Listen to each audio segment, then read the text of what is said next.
तब्येत खराब होईनी म्हाताराने. म्हातारीनं माल फोन होणार म्हणे रवी किरण महाराज म्हणता काय काकू लवकर ये भाऊ म्हणे. म्हणता का बरं म्हणे तून काका तब्येत सिरियस आहे 15वा अध्याय वाची दे म्हणे. 15वा अध्याय कधी वाचताच बाबा आपण जवळ माणूस जावाव शेवो शेवटला प्रसंगले त्यांना आत्माला शांती भेटावी मुक्ती भेटावी म्हणजे 15वा अध्याय वाचणारा म्हणतं सिरियस होई भाऊ म्हातारा.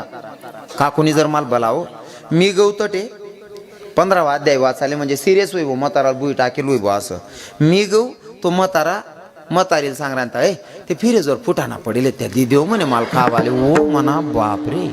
म्हणतं काकू आव काका ते फुटाणा माग राहणार कवय मरी आणि तू 15वा अध्याय वाचाल बोलायली ना म्हणे भाऊ या चिलगाव लवकर काढ म्हणे याले वाची दे म्हणे. म्हणतो म्हणा वाचावर नाही म्हणा भाऊ अहो फुटाणा काय राहणार म्हण समोर फुटाणा जाऊ दे म्हणे भाऊ अहो दिनभर मग 3 दाव खास म्हणे पण खाटवर ते उठाय नाही राहिना म्हणे त्या गाय.